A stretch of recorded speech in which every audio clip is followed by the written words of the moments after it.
Buksan po natin ang ating Biblia sa John chapter 1 verse 11 to 13. He came to his own home, and his own people received him not. But to all who received him, who believe in his name, he gave power to become children of God, who were born not of blood, nor of the will of the flesh, nor of the will of man, but of God. Tayo po'y manatiling nakatayo. At bago po tayo mag-umpisa, muli po tayo po'y manalangin sa ating Panginoon. Sapagkat naniniwala tayo na hindi natin kayang gawin ang mga bagay na ito kung walang Espiritu ng Diyos. Father, we acknowledge your presence once again, Holy Spirit. Patuloy po kaming magdidepende sa iyo, Panginoon. At hindi po kami mananangan sa sarili naming kakayanan o abilidad. Sapagkat, Lord, sabi mo pinagpapala ang mga taong nagtitiwala sa iyo, Panginoon. Even I, your servant, Father God, I'm just your speaker, Father God. Ang bibig ko, Diyos, ay tagapagsalita lamang ng iyong mga salita. Subalit, ikaw pa rin po ang kumikilos sa lahat at para sa lahat at nasa lahat, Panginoon. Salamat po, Lord God. Bless this day. Tunay nga po ay pinagpala niyo na rin po, Panginoon, ang bawat isa sa amin because of your Son, Jesus Christ. And we continue to pray, to declare that we are blessed. We are blessed, Father God, in Jesus' name. This is our prayer, Father God. In Jesus' name we pray. Amen. Hallelujah. Maupo na po tayo. God is good. And all the time, God is good. Pwede po ba nating palakpakan yung mga sarili po ninyo? Amen. Kasi bakit po kamo nandito ka ngayon? Pakitingnan po yung katabi, pakisabi, salamat sa Diyos at nandito ka. Amen. Hallelujah. Kasi po, mga kapatid, hindi lahat po ay nakakapunta sa bahay panambahan. Tama? Hello? Siguro yung iba dyan, kanina may labanan pa kung pupunta o hindi. Sabi nga po dun sa Facebook, ang pagsamba ay hindi na pinag-iisipan. Di ba? Yan po ay buhay na po natin. Kaya lang minsan po ay, hindi lang minsan, kadalasan, meron talagang mga pagsubok. Minsan, hinahadlangan tayo, hindi tayo makasambat. Salamat sa Panginoon. Sabi po ng Biblia, salamat sa Diyos sapagkat patuloy tayong binibigyan ng tagumpay dahil sa ating Panginoong Hesukristo. Amen? Okay, may mga Bible pong dala. Amen? Yung iba hindi nakakapunta kasi dahil sa problema sa pamilya. Yan. Tama po, di ba? May mga problema sa loob ng pamilya kaya mas pinili nilang magmukmok. At minsan yung kasing problema ng tao kapag may problema na apektuhan yung kanilang paglilingkod sa Diyos. Dapat hindi ganun eh. Dapat the more na may problema, mas lalo tayong lumapit sa Panginoon. Mas ipakita natin na mas higit ang Diyos kesa sa Kanya na narito. Kasi laging dinideklara, greater is He that is in me than he that is in the world. Totoo naman talaga yon, pero without action, hindi po yun mangyayari. Kasi kung talagang dakila, yan, pamina na ba yung boses ko? Kasi kung talagang dakila ang Panginoon, pinapakita natin sa buhay natin, ginagawa natin. At minsan po, ayan, at minsan niyayaya natin yung iba, tama yung kanina, Sister Virgie, minsan yung iba nahahadlangan dahil sa labahan. Amen? At salamat sa Panginoon, nandito. Pwede ba natin palapakan po natin muli ang ating Panginoon? Hallelujah! Purihin po natin. Welcome po sa lahat na nandito. Isa pong kagalakan po namin yon. Ni Bishop po. Yan. Nandito po, kasama po natin si Bishop, Sister Virgie. Ayan, purihin po ang Panginoon. Isa pong kagalakan po sa amin na makita kayong dumadalo. Yan po, nandun yung pagsisikap namin na maaari lang umattend talaga kasi dito lang tayo nagkakasakasama at makarinig sa salita po ng ating Panginoon. Okay po, tuloy po natin yung mensahe po natin sa John chapter 1. Sama po natin yung verse 10. Basahin ko po ulit. John chapter 1, verse 10, verse 13, verse 10. He was in the world, and the world was made by Him, and the world knew Him not. He came unto His own, and His own received Him not. But as many as receive Him, to them give He power to become the sons. Sa translation na binasa po kanina, to become children. To become children of God, even to them that believed on His name. 13 po, which were born not of blood, nor of the will of the flesh, nor of the will of man, but of God. This is the Word of God in chapter 1, ng verse 10 to 13, mga kapatid. At ito po'y pinamagatan po nating He give power to become the sons of God. Bago po tayo magpatuloy, naniniwala po tayong hindi lahat ng tao anak ng Diyos. Tama po? Amen? Although lahat po ay nilikha po ng Panginoon, pero hindi po lahat anak ng Diyos. Okay? Sa aral nga po ni Bishop, sinusugan ko lang po itong naibahagi po ni Bishop Kitts nung Wednesday. Na pinili through adoption by Jesus Christ. Sinusugan ko lang po itong mensahe po natin ngayong umaga. Bakit po importante na tayong lahat ay maging anak ng Diyos?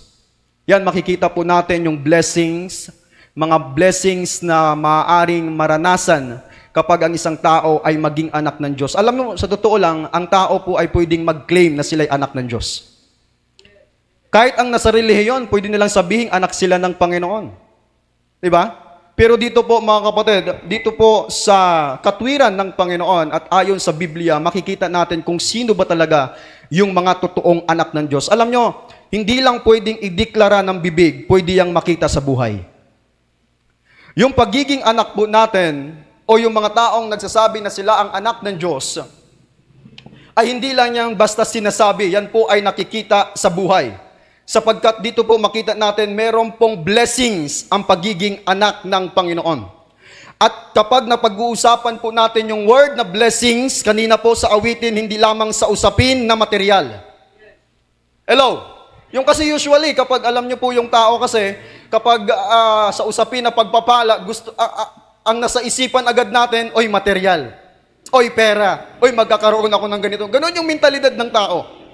Diba? Kaya nga po yung iba, lumalapit sa Diyos dahil gusto nilang i-bless sila materially. Tama po. Amen. Okay. So na makita po natin mga kapatid, dito po sa tema po natin, He give power to become the sons of God. Take note, He give power. Sino po ang magbibigay ng kapangyarihan? Ang Diyos. Hindi po galing sa atin. Amen. Amen po ba? Hindi po galing sa atin. Ito po ay galing sa Diyos. Ang Diyos po ang nagbigay, kaya lang meron kang gagawin. Ano yung part ng tao? Kasi dito po, mga kapatid, makita natin dito sa pagsasalaysay ni John the Beloved. I think si John the Beloved po ang sumulat bishop nito, no? John the Beloved. So na makita natin, mga kapatid, hindi lahat anak ng Diyos. Ano po? Hindi lahat. Hindi lahat anak ng Panginoon. Pero kung maaari lang, gusto ng Diyos maging anak niya ang lahat ng tao. Okay? Gaya nga po nung naimensahe po ng lingkod ng Panginoon, alam niyo po, hindi naman natin pwedeng sabihin na ang tao ay anak ng demonyo. Hindi pwedeng ganon. Alam natin na merong anak ng Diyos at merong anak ng demonyo. Pero hindi natin pwedeng sabihin sa ating kapatid na ayaw sumunod sa Panginoon at ating sabihin sa kanya, oy, anak ka ng demonyo. Mali din yon. Okay? Kasi darating ang araw, merong tinatawag na Judgment Day. Doon mahahayag kung ikaw ba talaga ay anak ng Diyos o anak ng demonyo. Pero pakisabi, ako ay anak ng Diyos. Amen. Anak po tayo ng ating Panginoon. Okay po. So sa verse 10, He was in the world, tumutukoy po sa ating Panginoong Hesukristo.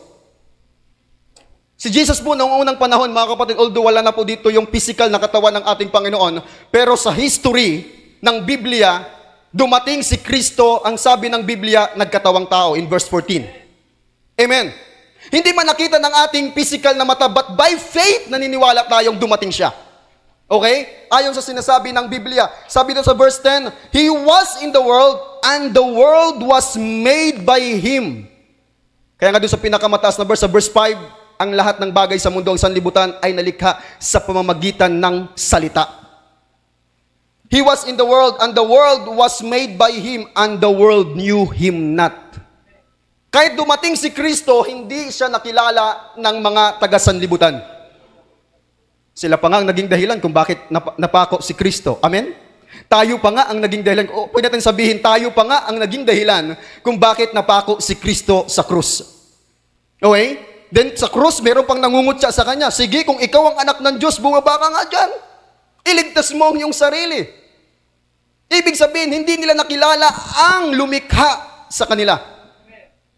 Kaya totoo ang Bible, sabi niya, He was in the world and the world was made by Him and the world knew Him not. Verse 11, He came unto His own. Meron akong dalawang bagay na nakita po dito. He came unto His own. Una, dumating siya sa mundo, sa sariling kanya. Kasi po, kapag ikaw ay lumikha ng isang bagay, ibig sabihin sa'yo yon. Amen. Halimbawa, nag-create ka ng isang upuan. Ikaw ang gumawa, ibig sabihin, pagmamayari mo yon. Tama po? Kaya mayroong word na creator at mayroong word na creation. Ang creator, siya yung gumawa at yung creation, yun yung ginawa. Kaya sa verse 11, sabi niya, He came unto His own. Dalawa pong nakita ko dito. Dumating siya sa mundo na sariling kanya. Then po, tumutukoy rin po ito sa bansang Israel. Kasi po, sabi niya, He came unto His own and His own received Him not. Pag may-ari niya, sariling kanya, pero hindi siya tinanggap. Nakakalungkot sa part yun ng isang lumikha. Amen? Ikaw yung gumawa, tapos ayaw kang tanggapin. Sabi niya rito, but as He came unto His own, and His own received Him not. Dumating siya sa bansang Israel. Pero alam niyo po, sabi po ni Apostle Paul in Romans chapter 11, I think, hindi lahat ng nasa Israel ay anak ng Diyos. Although nasa Israel po sila, pero hindi po sila anak ng Diyos. Kasi dumating si Kristo mismo sa sariling bayan, hindi po siya tinanggap. Ang mga tumanggap lang sa verse 11, but as many as receive Him, to them give He power to become the sons of God. Dumating si Kristo sa bansang Israel, pero hindi lahat tumanggap sa Kanya. Yung iba tinakwil siya. Yung iba inalipusta siya. Yung iba kinakantsawan siya. Yung iba kinukutsa siya. Yung iba pa nga, pilatungan siya ng kurunang tinik eh. Pinagduduraan. Amen. Alam po natin yung nangyari sa ating Panginoong Hesukristo. But today, mga kapatid, isang malaking pagpapala kasi kabilang tayo sa mga tumanggap sa ating Panginoong Hesus. Amen. Hallelujah, glory to God. Purihin po ang ating Panginoon. Dito po natin nakuha yung tema po natin sa verse 12. But as many as receive Him, to them give He power to become. Para maging. Kaya dito, yung mga taong tumanggi kay Kristo, binabaliwala nila yung nag-iisang paraan ng Panginoon para sila'y maging anak ng Diyos. Kaya kahit din po sa ating pangangaral, lumalabas po tayo para mangaral, mga kapatid. Every time they reject Jesus as their Lord and personal Savior, tinatanggihan nila yung isang paraan para sila'y maging anak ng Diyos. Pero gusto nilang maging anak ng Diyos. Di ba? Yun ang nakakaloko eh. Gusto nilang maging anak ng Diyos, pero tinatanggihan nila si Kristo. Kaya sabi ng Bible, but as many as receive Him, to them give He power to become the sons of God, even to them that believe on His name. Alam niyo po, akala ko dati, through prayer, kasi meron tinatawag na prayer of acceptance. Tama? Nililid mo ang isang tao through prayer. Merong prayer of acceptance or yung word, ibang term, a prayer sinner's prayer.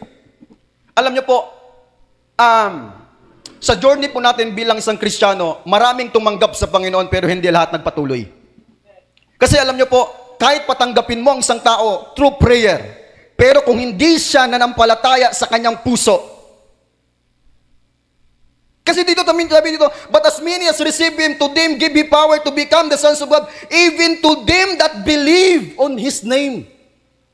Hindi po masamang to lead them in prayer. Kasi po, hindi pa nila alam kung paano manalangin eh. Kasi wala pa nga silang relasyon sa Diyos. Kasi meron din pong mga aral na nagsasabing hindi daw biblical yung prayer of acceptance. May mga ganun pong turo. Pero alam nyo po, pinapractice po natin yon kasi hindi pa nila alam kung paano manalangin. Tinuturuan, nililid natin sila para sila makapanalangin sa Panginoon. Pero kalakip po doon yung pananampalataya nila kay Kristo. Kasi pwede mong sabihin yung prayer, pero sa puso mo hindi ka nanampalataya. Tama? Marami po tayong experience na ganito. Noon pa man, tumanggap kay Kristo, nag-lead pa, sumunod pa sa panalangin, pero asan na sila ngayon? Amen? Kaya masabi natin hindi sincero ang kanilang pagtanggap. Kasi kung totoo ang kanilang pagtanggap, kasama pa natin sila ngayon. Or kung nasa ibang lugar man sila, nagpapatuloy sila sa kanilang pananampalataya. Kasi klaro po ang salita ng Panginoon. But as many as receive Him, to them give Him power. Alam niyo po, sa Amplified Version ng Biblia, yung word na power may tatlong meaning. Number 1, ability. Pangalawa, privilege. Pangatlo, right, karapatan. Yung word na ability, ito yung abilidad. Tama? Tagalog. Abilidad, yung kakayanan. Kaya no wonder, nung hindi pa dumating si Jesus sa atin, kailanman hindi ka marunong sumunod sa salita ng Diyos. Hello? Amen? Kahit nasa relihiyon pa tayo, sa totoo lang, hindi natin kayang talikdan yung mga kasalanan natin. Kaya sabi ng Matthew chapter 7 verse 21, hindi lahat ng tumatawag sa Panginoon maliligtas. Yaon lamang sumusunod sa kalooban ng ating Ama. Kaya sabi dito mga kapatid, yung word na power, hindi ito yung power na mapapanood natin, Brother Romeo, sa palabas, ano po. Palapakan po natin ang Panginoon, kasama po natin si Brother Romeo ngayon. Amen. Birthday niya po ngayon, pero sabi ko nga sa kanya kanina, sana every Sunday birthday mo. Para lagi ka namin kasama. Amen. Okay. In Amplified Version, mga kapatid, ng version ng Biblia, ang sabi doon, power. He give us power means ability. Kaya kapag tumanggap ang isang tao through faith kay Jesus Christ, ang Ama binibigyan ka ng kakayanan. Pakisabi pong kakayanan. Kakayanan, lakas, abilidad, para ikaw ay maging, I think po naituro ito ng discipleship ni Bishop, maging anak ng Diyos. Kita nyo, kaya pala sa journey natin bilang isang mananampalataya, doon tinuturuan tayo unti-unting sumunod sa ating Ama. Amen. Kaya may aral, ang pagiging born again, hindi naman magic eh. Pag sabihin, oy, Dennis, bago ka ng tao. Hindi naman ganon. Journey po. Sa totoo lang, napakatagal natin, may mga panahon na dumating sa buhay natin, napakatagal nating alisin yung mga bagay na pinapaalis ng Diyos. Ako man personally, meron akong ganon. Pero ang kagandahan lang ito, nagpapatuloy po tayo. Amen? May mga battle tayo sa sarili natin na tayo lang nakakaalam at ang Diyos. Pero ang kagandahan lang, nagpapatuloy tayo. Amen, palapakan po natin ang ating Panginoon. So, power means ability, abilidad o kakayanan. Sino po ang nagbibigay nito? Ang Diyos. Wala nang iba. Kaya the moment a person receive Jesus as their personal Savior, Lord, King, and God, ang Ama ang magbibigay ng abilidad sa Kanya o ability o kakayanan sa Kanya para siya ay maging anak ng Diyos. Hindi po past tense, kundi become, maging, in the future tense po. Para po dumating siya doon sa goal ng Panginoon, sa aim ng Diyos. Anong aim ng Diyos? Para ikaw ay maging anak ng Diyos. Hello? Amen? Kaya yung opening door ng pagiging Kristiyano ay through receiving Jesus sa kanilang puso. Yun po yung paumpisa ng lahat. Kaya sabi ni Lord in John chapter 10, verse 9, I am the door. Kita niyo po yun? I am the door. Kaya pag once na tumanggap ang isang tao kay Kristo, yun ang pasimula. Kaya sabi ng iba, ano yan? Life not begins in 40. Di ba? Life begins in Christ. Amen? Okay po. Hallelujah. So yun po mga kapatid, ang atin pong isang ibig sabihin po ng power. Yan, but as many as receive Him, to them give He power to become the sons of God, even to them that believe on His name. Verse 13, which were born not of blood, nor the will of the flesh, nor of the will of man, but of God. Lahat po tayo ipinanganak mula sa sinapupunan ng ating magulang. Hindi po natin may kakaila yun. Amen. Hindi pwedeng lalabas ka lang kung saan-saan. Mayroong ginamit na katawan para maisilang po tayo. Yun po ang tinatawag na physical born. Natural nga. Paglabas po natin, yung panganganak po natin. Pero mayroon pong tinatawag dito mga kapatid na born with the will of God. But of God, ipinanganak ayon sa Diyos. Paano ito mangyari? Kaya dun sa tagpo ng John chapter 3, di ba? Alam niyo yung kwento? Di ba? Merong leader ng isang religious leader, pangalan Nicodemo. Nagtaka siya sa Panginoon kasi sabi ng Panginoon, you must be born again. Kailangan mong maipanganak muli. Nagtaka ngayon ang matanda, paano pa ako may papanganak muli? Matanda na ako. Papasok pa ba ako muli? Ang hirap kaya nun. Di ba? Si Andre. Papasok pa sa sinapupunan ng kanyang nanay. Paano mangyayari yun? Di ba? Kaya sabi ni Nicodemo, hindi niya maintindihan. Akala niya literal. Akala niya physical. Ang isipan kasi ng tao, napaka-kitid. Hindi siya makaalpas sa spiritual na pangunawa. Kasi without the understanding of the Holy Spirit, wala talagang maintindihan ng tao. But praise God, we have the Holy Spirit para maintindihan natin kung anong ipinapahayag ng Panginoon. Yung shiner po ni Bishop, mayroon po siyang shiner about po doon sa Sabat. Pinanood ko yun, Bishop eh. Napakaganda ng explanation niya. Yun pala spiritual, hindi pala literal na araw yun. Galing, sabi ko, praise God. Karagdagan po, nakapahayagan na galing po sa ating Panginoon. Okay. Hallelujah, praise be the name of Jesus. So merong tagpo doon sa John chapter 3, sabi ni Lord, you must be born again. Kailangan mong ipanganak muli. Nicodemus, dahil makitid ang isipan niya, hindi siya alam niyo po yung makaalpas sa intellectual, yung natural na kaisipan ng tao. Akala niya na kailangan pang isilang muli sa pamamagitan ng natural na panganganak, na kailangan pa niyang pumasok sinapupunan ng kanyang ina. Kaya sabi ni Lord, huwag kang magtaka, lahat ay kailangan ipanganak. Sabi ni Nicodemo, kailangan ba bang, hindi na naunawaan. Ang gustong ipaunawa ni Lord, ang ipinanganak sa Espiritu. Sa anong Espiritu? Yung ipinanganak ka sa kapangyarihan ng salita ng Diyos. Muli kang isinilang, yung bagong buhay. Tama? Amen? Yung bagong pagkatao, yun po yung gustong makita ng ating Panginoong Diyos. So ngayon po mga kapatid, tingnan po natin yung blessings.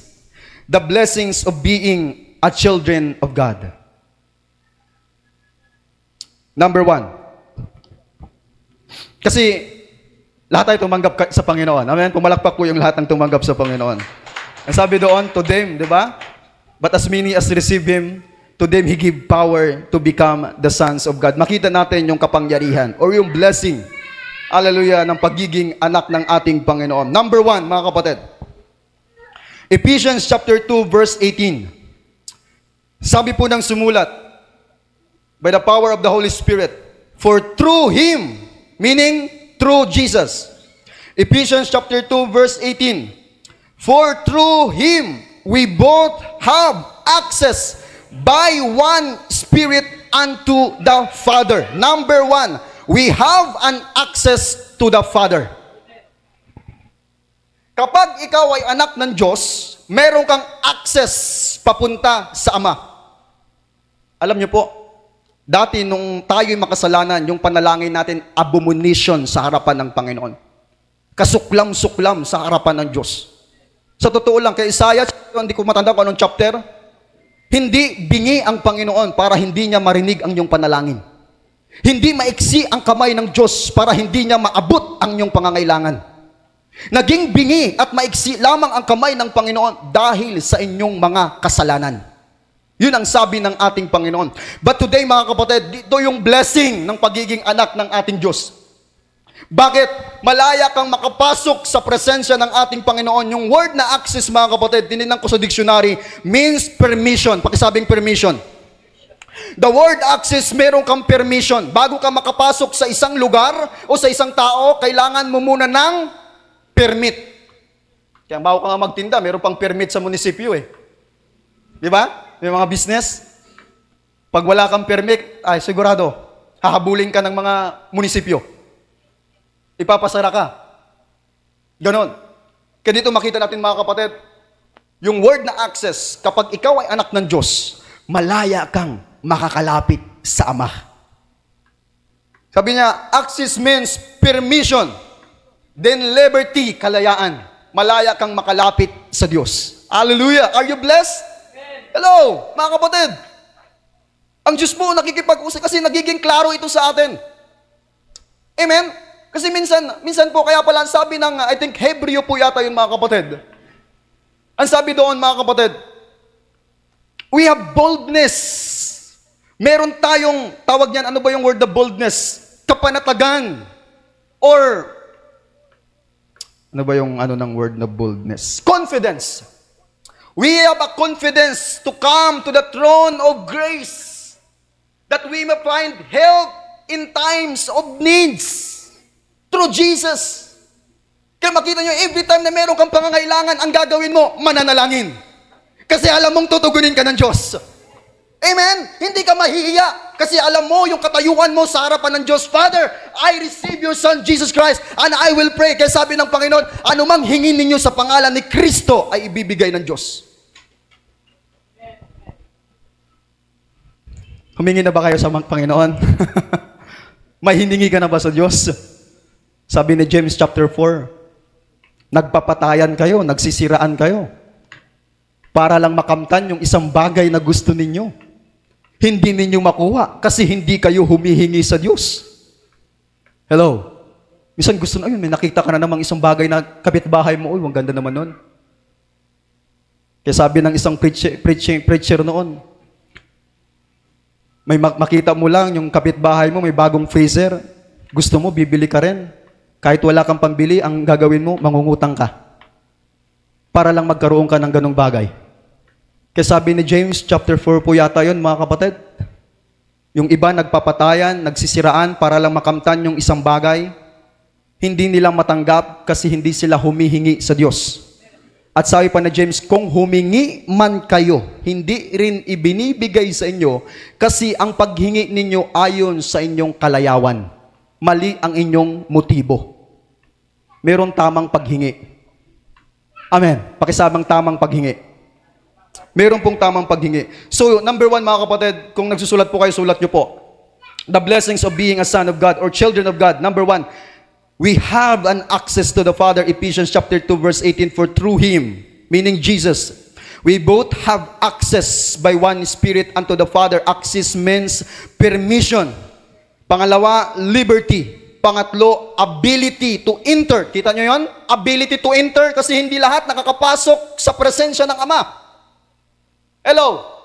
Hindi po lahat nakakalapit sa presensya ng ating Ama. Liberty or ability to enter, approach or pass to and from a place or to approach. Ito pong pinakalas na napakaganda. Or communicate with a person. Kaya through Jesus Christ, pwede tayong makipag-usap sa ating Ama. Amen? Kalakip dito yung ating pananalangin. Access through prayer. Kayong panalangin natin hindi nakasuklam-suklam sa Panginoon. Hindi nakarumal-dumal. Kasi habang nagpipre ka, sabi nga, nagpipre ka ang nakikita sa iyo ang anak ng Diyos, ang ating Panginoong Jesucristo. Amen? Hallelujah, praise be the name of Jesus. Yung pangalawa, worship. We can worship the Father. Makakasamba tayo sa Diyos. Kaya nga pala, no wonder ang sabi ng Panginoon, John chapter 4, verse 20 to 24, ang Diyos ay naghahanap ng mga tunay na mananamba. Tunay po ha? Hindi lang yung mananamba. Hindi lamang worshiper. Pero ang sabi niya doon, true worshiper. Kasi naaral ko na rin po ito noon. Kasi po, posible na ikaw ay worshiper. Posible po tayo worshiper, pero hindi true worshiper. Kasi kahit na nasa relihiyon tayo, worshiper tayo eh. Tama? Devoto tayo. Kaya lang mali yung pagsamba natin, hindi totoo. Amen. Tama po? Nasa relihiyon tayo, pero mali yung pagsamba natin. Mali yung practice ng worship natin, kaya hindi siya true. Kasi sabi ni Lord, hinahanap niya yung tunay na pagsamba o yung totoong pagsamba. So we can ask or pray, access po natin ito, kaya malaya tayong makakapanalangin sa ating Ama, din malaya tayong makasamba sa ating Diyos na buhay, din pangatlo, malaya tayong makapagpasalamat sa ating Ama. Ito po ang blessings na hindi po lahat nakakatanggap. Yung mga tumanggap lamang sa ating Panginoong Jesucristo, ito po yung mga nakaranas ng ganitong bagay. Kaya ngayon, anytime pwede kang manalangin. Amen? Kapag may problema sa pamilya, sa totoo lang, sa amin, meron kami mga problema. Problema sa kapatid. Magkakapatid na nga lang, nag-aaway-away pa. Dapat nagmamahalan eh. Amen? Ganun kasi ang problema talaga, magkakapatid. Dapat nagdadamayan, nag-uunawaan, nag-iintindihan. Pero ang nagyayari, sila-sila pa ang nag-aaway-away. At ang ano pa nitong mga kapatid, tayong nasa gitna, dapat ang hirap kasi wala kang kakampihan. Ikaw, ang gagawin ko? Ang gagawin mo na lang, sabi ni Lord, manalangin ka. Ipag-pray mo na lang sila. Amen. Gustuin man natin na sana magbahala ng lahat, kaya lang hindi naman control ang puso nila. Kung gustuin lang natin, i-control na lang natin. Dapat yung parang robot, i-program mo na lang. Itong gagawin mo. Hindi naman ganun kasi meron tayong mga free will. Meron tayong sariling kapasyahan. Kaya nga, kahit anong gawin natin sa ating mga kapatid, talagang ganun. Merong isa ayaw umintindi, ayaw umunawa. Yung isa naman mataas, ma-pride, ayaw. Kung lahat na lang dadalhin sa kapayapaan, napakaganda ng buhay. Ano? Amen. Hallelujah. Whew! Praise the Lord. Praise be the living of God. So yun po yun mga kapatid. We have an access to the Father because of Jesus Christ. Dahil sa pagtanggap po natin sa ating Panginoon. Kaya malaya tayong makapanalangin, malaya tayong makapagsamba tulad ngayon. Every time we worship, we feel the presence of the Lord. Tama? Amen? Alam niyo po, napakasarap sa ganitong pagiging Kristiyano or sa pagiging isang mananampalataya. Meron po akong share sa Facebook, mga kapatid, yung isang parang musician po siya, nagbo-violin siya. Minsan naranasan natin yung ganito Nagbo-violin po siya. Napakaganda ng awit niya, umaawit siya sa Panginoon. Tapos, nung naranasan niya na yung presence ng Lord, ay, grabing iyak niya. Uy, nako, ang sarap sa feeling nung ganun. Amen? Alam ko, naranasan na rin ng mga musician natin dito. Kahit nakaupo lang tayo, alam niyo yon. Kapag nag-o-overflow yung presence ng Lord, minsan hindi ka na nakatingin sa lyrics. Di ba? Hindi ka na nakatingin sa lyrics. Kasi dinadrive ka na ng presence ng Panginoon sa loob mo. Minsan, pinapayuko ka na ng Panginoon. Pinapaluhod ka na ng Diyos kasi ramdam mo yung presence ng Panginoon. Na-share ko nga po yung nagbubuelin na yun, mga kapatid. Ramdam mo rin yung presence ng Lord habang pinapanood mo kasi yung sarap sa pakiramdam yung ganon. Ganon po kaganda kapag nasa Diyos. Ganon kasarap ang pakiramdam pag nasa Panginoon. Kasi buhay po ang ating Panginoon. Amen? Buhay po ang ating Diyos. Pangalawa po, mga kapatid. Pangalawa, our relationship to the Father has restored. Kapag tinanggap mo si Jesus, yung relasyon mo sa Diyos ay nanumbalik. Paano ko masabi? Kasi alam niyo po, kapag sinabing relasyon, kaya nga po, na hindi kayo nagtataka, minsan may mga preaching na nagsasabi, not by religion you are saved. Di ba? Hindi dahil sa reliyon, kundi sa pakikipagrelasyon. Kasi alam niyo po, yung word na religion o relationship, nakapaloob dyan yung pag-ibig. Nasa gitna yung love. Both parties po, mga kapatid, halimbawa sa mag-asawa, lalaki, babae, kaya merong relasyon kasi ang sa gitna dyan, pag-ibig. Amen. Kapag merong pag-ibig, merong relasyon, at kapag merong relasyon, merong pagsunod. Kaya dito sa number 2, when you receive Jesus, yung relasyon mo sa Ama ay na-restore. Nanumbalik. Kaya nga, ilang ulit rin po natin na i-preach ito kasi nasira po yung relasyon ng tao sa Diyos. Kahit nasa relihiyon tayo, aminin man natin sa hindi, mga kapatid, sirang-sira yung relasyon natin sa Kaya sabi ni Lord, alam niyo po, merong sinabi ang ating Panginoon doon sa Israelita, ang bayang ito ginagalang ako ng kanilang mga labi, pero ang kanilang puso napakalayo sa akin. At pwede po natin yung ikunik sa ating panahon. Maraming tao napakarelihiyoso, pero ang puso nila napakalayo sa Diyos. Amen? Hindi nila kayang mahalin ng Panginoon. Meron lang silang mga routine. Yung pagiging debuto nila sa kanilang relihiyon. Pero ang puso nila napakalayo sa Diyos. Hindi na nga nila alam kung paano magbasa ng Biblia Hello? Nasasabi natin ito kasi galing tayo doon. Kahit relihiyoso tayo, pero hindi natin alam kung paano magbuklat ng Biblia. Tanungin mo sila, anong verse ito? Hindi nila alam. Amen? Kasi po, kapag ang tao, yung relasyon ng tao, sa Diyos ay na-restored, magkukusa kang hahanapin ng salita ng Diyos.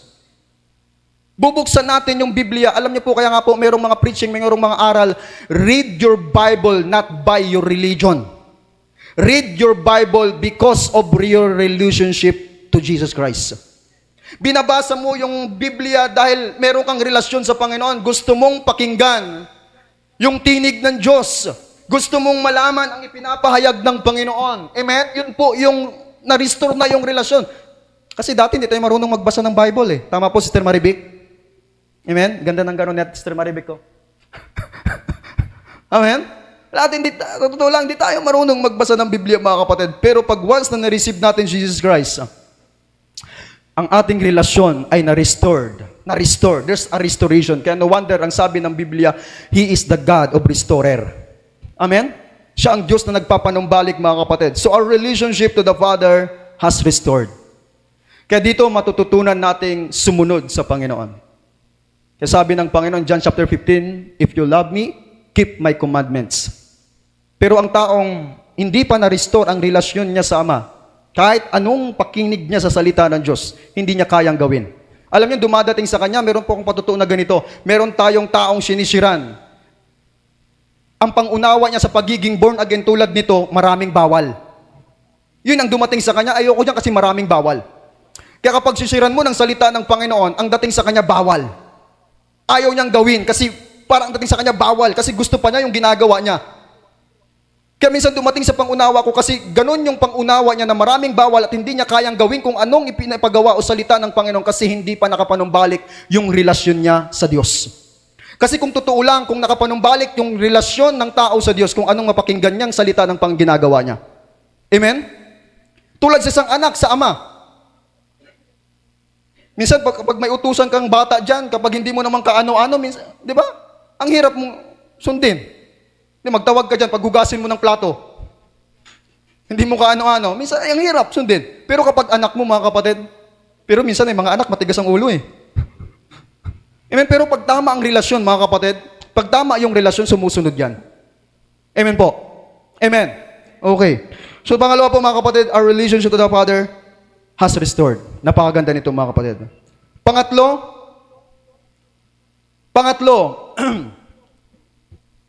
Galatians chapter 4, verse 7. Wherefore, thou art no more a servant, but a son. Yan. But a son, and if a son, then an heir of God through Christ. Ngayon, hindi na kayo mga alipin, kundi kayo ay mga anak. Ngayon, kung mga anak, kayo nga'y tagapagmana. Kaya pangatlo po, we are a heir of God. Tama ba yung pronunciation ko? H-E-I-R. Tayo po ay tagapagmana ng Diyos. Kapag tayo po ay naging anak ng Diyos, meron po tayong mamanahin sa ating Panginoon. Amen? I think na-preach po rito ni Bishop nung Wednesday. Wala man tayong mamamana dito sa lupa, but praise God, meron naman tayong mamamana sa langit. Amen? Wala mang mga bahay yung ating mga magulang, at least may pag-asa pa sa langit. Amen? Sabi nga doon, hindi lang bahay, mansyon.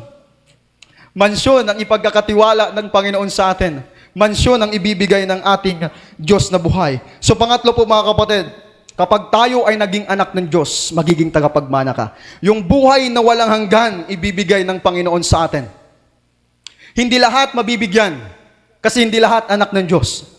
Pero kung tayo ay naging anak ng Diyos, mga kapatid, malaya nating tanggapin anumang ibigay ng ating Ama sa atin. Ito po'y pag-asa sa atin, mga kapatid, lalo na alam natin na hindi tayo habang buhay nandito sa mundo. Amen? Kasi naniniwala tayo na ang buong mundong ito ay gugunawin ng Diyos. Wala pong word na renovation. Hindi po ito i-renovate ng Panginoon, wawasakin nga po ito eh. Kasi meron pong ibang doktrina na sinasabi nila, ang gagawin ng Diyos sa mundo, re-renovate lang, aayusin lang. Pero sa Biblia, sabi ng Pedro, gugunawin ng Diyos. Wawasakin po ito ng Panginoon. Paano pa siya gagawa ng bagong langit at bagong lupa kung meron pa yung luma? Hello? Amen?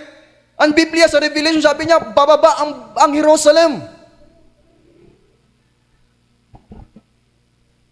Kaya sabi ng ibang aral, di, re-renovate lang ito, lalo na yung mga saksi. Ganun pong aral na. Renovation lang ang mangyayari. Ngayon, kung tayo walang alam, maniniwala lang tayo. Kaya merong posibilidad na gusto mo pa rin dito sa mundo. Kaya merong aral, desire the heaven. Desire the city. I-desire ninyo na ang bayan ang may likha ang Diyos. Ganun ang ginawa, I think, ni Abraham. Nasa niya yung bayan na galing sa Panginoon. Kaya yung mga taong ganito yung aral na ang mundo ay hindi naman gugunawin ng Diyos. Gagawin lang, i-renovate lang ng Panginoon. Para bang mansyon ni Nailinda. Hindi niya wawasakin yan. Ang gagawin niya, renovation lang. Andyan pa rin. So kung gano'n ang mentalidad sa mundo, parang aayusin lang ng Diyos. Pero sa Biblia po, wawasakin ng Panginoon. Merong judgment na papairalin dito sa mundo. So pangatlo po, mga kapatid, we are an heir of God. Tayo po ay tagapagmana ng Diyos. Ipamamana ito sa atin ng ating Panginoon kapag tayo po ay mga anak ng Diyos. Pang-apat, Pang-apat po, kapag tayo'y anak ng Panginoon, meron tayong bagong pagkakakilanlan. A new identity. Kasi 2 Corinthians chapter 5, kapag ang sino man na kay Kristo Jesus, ang bago ng nilalang. Wala na yung lumang buhay. Wala na yung lumang pagkatao. Kundi bago na. Kaya meron tayong bagong pagkatao sa harapan ng ating Panginoon. Kaya no wonder yung dati nating buhay na natin ginagawa. Amen? Yung dati natin ginagawa, hindi na natin ginagawa ngayon. Kundi yung mga ginagawa natin, pawang bago na. Bago sa paningin ng ating kapwa, bago sa paningin ng ating mga kamag-anak. Kaya minsan nagtataka yung ibang tao, bakit ganyan ka na, pare? Bakit hindi ka na, KJ ka na yata, ayaw mo nang sumama sa amin. Di ba? Na-experience po yung ganon. Minsan hindi na natin sinasamahan yung dati nating kasama, yung mga kaibigan natin noon. Although kaibigan pa rin naman natin sila ngayon, kaya lang, yung mga ginagawa nila, hindi na natin ginagawa kasi alam mo kung ano ang totoo mong katayuan sa harapan ng Panginoon. Kaya sabi dito, when we receive Jesus, at tayo'y naging anak ng Diyos, meron na tayong bagong pagkatao, a new identity. At yung identity na ito, mga kapatid, galing sa Diyos. Ipinagkaloob sa atin. Isang bagong pagkatao. Kaya sabi ni Paul in Galatians chapter 5 verse 20, hindi na akong nabubuhay, kundi si Kristo na ang nabubuhay sa akin. Andun pa rin yung physical na katawan niya. Alam ko nandyan pa rin yung physical na katawan mo. Kaya lang, iba na ang umiiral sa'yo. Iba na ang ninanasa mo. Iba na ang ginugusto mo. Ang ginugusto mo ngayon, ma-please ang Panginoon. Mapurihan ang Diyos. Masunod ang kalooban niya. Dati ang gustong masunod na sa atin, ang kasalanan, ang karumihan, ang layaw. Di ba? Amen? Pero ngayon, iba na po kasi meron ka ng bagong pagkatao. Ito po ang blessing na ibinibigay sa atin ng ating Ama. When we receive Jesus Christ, kaya hindi ako naniniwala. Kapag ang tao ay tumanggap kay Kristo, meron kang bagong pagkatao.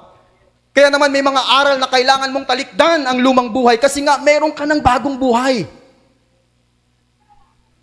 Kaya meron pong aral, ang flesh hindi nire-rebuke. Kailangan i-crucify. Kasi hindi po talaga mawawala. Mararamdaman mo po talaga. Meron pa dyan sa bahagi ng buhay. Kaya lang sabi nga sa aral, hindi mo pinagbibigyan. Kaya yung flesh, yung layaw, yung nasa ng flesh, the lust of the flesh, hindi siya nire-rebuke. Kasi meron ako napapakinggan, I rebuke you. Pero kailangan palang i-crucify. Kailangan ipako. Ibig sabihin, kapag napako, hindi nagagalaw. Ibig sabihin po pala noon, hindi mo hinahayaang kumilos sa buhay mo. Amen? Di ba kapag nakapako na, hindi na makagalaw? Tulad ni Lord, nung napako siya, yung katawan niya hindi na magalaw. Ganun pala ang gustong mangyari sa atin ng Panginoon.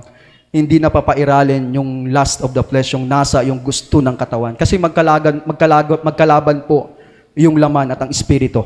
Alam po natin yon. Lagi pong magkalaban itong mga kapatid. Number 4, we have a new identity that comes from heaven. That comes from God. Ito'y bagong pagkakilanlan. Kaya kita nyo, minsan sa Biblia, binabago ng Diyos ang pangalan. Si Abraham, bago siya naging Abraham, Abram. Amen? Si Paul, bago siya naging Paul, Silas. Saul. Sorry po. Amen? Si Peter, bago siya naging Peter, Simon po yata siya noon. Simon. Kita nyo, may mga bagong pangalan, ibig sabihin, bagong pagkatao. Kasi, di ba kapag ihahandog ka, sarili yung kasi binyag eh. Pero sa atin kasi handog. Ano po? Di ba kapag ihandog ka or i-apply yung yung certificate mo, yung birth certificate mo, di ba kapag may bagong panganak, kailangan i-apply agad yung yung pangalan niya para merong birth certificate. Parang sa spiritual po mga kapatid, meron tayong bagong buhay. Ganun po pala ang ginagawa sa atin ng ating Panginoon. Ephesians chapter 2 verse 2. Wherein in time past you walk according to the course of this world, according to the prince of the power of the air, the spirit that now worketh in the children of disobedience. Ito po ang ginagawa natin nung wala pa yung bagong pagkatao, mga kapatid. Yung umiiral sa atin, yung espiritu ng sanlibutan. Meron ka pong binanggit dito, children of disobedience. Mga anak ng pagsuway. Kasi lagi tayong sumasalangsang sa kaluubang. Makasalanan nga po tayo eh. Against tayo lagi sa plano ng Panginoon. Amen? Against tayo sa layunin ng Diyos. Kaya pala, dati ganun tayo. We are the children of disobedience. But today, we are the children of righteousness. Amen? Hallelujah. Praise be the name of Jesus. Wherein in the past, you walk according to the course of this world, the pattern of this world, ayon sa takbo ng sanlibutan. Yun ang ginagawa natin noon. Namumuhay tayo ayon sa sanlibutan, hindi ayon sa pagiging makadiyos o relasyon o anak natin bilang anak natin sa harapan ng ating Panginoong Diyos. Din panglima po mga kapatid, hallelujah, we are included as a member of God's family. Napakasarap kaya yun, pamilya tayo ng Diyos. Amen? Dito sa Ilocos, ang sarap siguro maging pamilya ni Singson. Mapera, si Singson, si Sir Chabit, namimigay ng pera. Oy, ang yaman-yaman siguro natin pag Singson tayo, no? Parang, di sa usapin lang pang tao ba? Parang napakasarap idikit mo yung sarili mo sa pamilya ng mayayaman. Hello? Sa usaping pang tao, pero hindi naman natin hinahangad yung ganon. Sa ugali lang po ng pagiging tao. Kasi dito po, kapag ikaw ay naging anak ng Diyos, sa panglima po, ikaw ay ibinibilang isang pamilya ng Panginoon. Kung sa isipan, sa intellect ng tao, kapag mayroong mga pamilyang mayayaman, mga desente, parang gusto mong ibilang. Kaya minsan kapag may kamag-anak tayong, kapatid tayong nakakahiya, ano ba yan? Ba't ko naging kapatid ito? Di ba? Kaya lang, kapatid talaga natin yan eh. Pero ang point ko dito mga kapatid, napakasarap mapabilang sa pamilya ng Diyos. Tayo po'y pamilya ng Panginoon. Amen? Hello? Parang hindi kayo kumbinsido. Tayo po'y pamilya ng Diyos. Napakasarap pong mapabilang sa pamilya ng Diyos. Doon po sa Bible study namin, kahapon, ang usapin doon about pagiging tupa. Ikukunik ko na lang po bilang pamilya, yung word na tupa. Di ba kapag nag-aalaga ka ng hayop, marami kang inaalaga, hindi mo hahayaan na merong isang nagpagala-gala. Sinasama mo yan. Di ba? Kasabi doon sa Bible study po namin, kapag tupa ka ng Diyos, ibilang mo ang sarili mo sa marami. Huwag kang tupang gala. Sa Bible, tupang ligaw. Pwede nating baguhin. Ngayon lang. Same lang naman po, tupang gala. Ibig sabihin, pariwara yung buhay niya. Hindi niya ibinibilang yung sarili niya sa mga tupang kasama. Kaya pala si Lord sabi niya, iniwan niya yung 99 para hanapin yung nag-iisang nawawala. Para saan? Para pagtipunin. Kaya pala mayroong word na church. Kita nyo? Mayroong tinatawag na iglesia. Alam natin na yung word na church, hindi ito yung building. Pero masasabi tayong church kung nagkasakasama tayo. Kaya yung isang tupa, hindi ka pwedeng gala. Kaya nga po dun sa Bible study namin, kasama po Sister Bergie, in-encourage po natin, mga kapatid, hindi ka tupang gala. Tupa ka na gustong tipunin. Kaya mayroong word na kawan ng Diyos.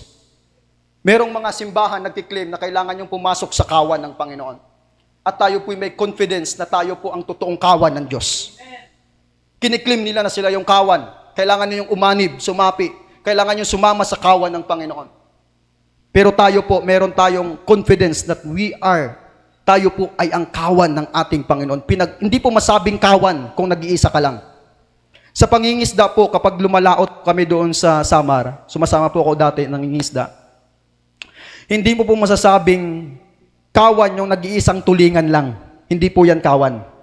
Pero kapag marami na, kapag tuni-tunilada na, kapag 100 kilos na, masasabi mong kawan na po yan. Kaya yung isang believers, ang isang tupa, kapag nag-iisa ka at wala kang sinasamahan na iglesia, hindi ka pwedeng maging kawan ng Panginoon. Kailangan meron kang sinasamahan na iglesia. Kaya kahapon po, in-encourage ko po sila, lagi naman. No. Lagi. Kung maaari lang, magbigay kayo ng panahon. Kasi tayo iglesia ng Panginoon. Tayo yung Church of Jesus Christ. Hindi pwedeng nag-iisa ka lang. Amen? Kaya lang, wala pa sila ngayon. Isang araw po. Amen? Sinisika po natin na sila po ay umattend po. So, we are included as a member of God's family. Kapag sinabing pamilya po, mga kapatid, kinukumpos po yan ng father, di ba, ganon? Amen? Father, mother, ate, kuya, di ba? Hindi pwedeng nag-iisa lang. Kaya kapag ikaw ay nag-iisa ka pa lang, kung lalaki ka pa lang, hindi ka pa masabing pamilya ka. Pero kapag meron ka ng asawa at gumawa ka ng anak, masabi ka ng pamilya. So dito po, kapag tayo tumanggap kay Kristo, we are included as a member. Membro tayo ng pamilya ng Diyos. We are God's family in earth. I think sa Ephesians, meron pong pamilya sa langit at pamilya dito sa mundo. At isang araw, magkasakasama po tayo. ang tinatawag the rapture of the church. Amen? Kaya dito sa pamilya natin bilang Panginoon, minsan meron kang kaalitan, minsan ayaw mong tingnan. Yung may ganun.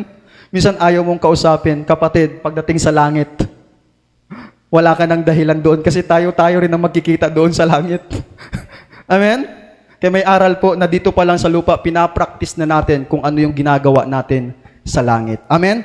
Yung conclusion ko po mga kapatid, kasi yung oras po natin, 11:30 na. 1 John chapter 3 verse 1, basahin ko lang po sa inyo itong conclusion ko po. Tingnan ninyo kung gaano kalaki ang pag-ibig sa atin ng Ama. Tingnan po natin. Tingnan ninyo kung gaano kalaki ang pag-ibig sa atin ng Ama. Tinatawag tayong mga anak ng Diyos. At iyon nga ang totoo. Walang pag-aalinlangan, totoo po na ikaw ay anak ng Diyos. Tinatawag tayong mga anak ng Diyos at iyon nga ang totoo.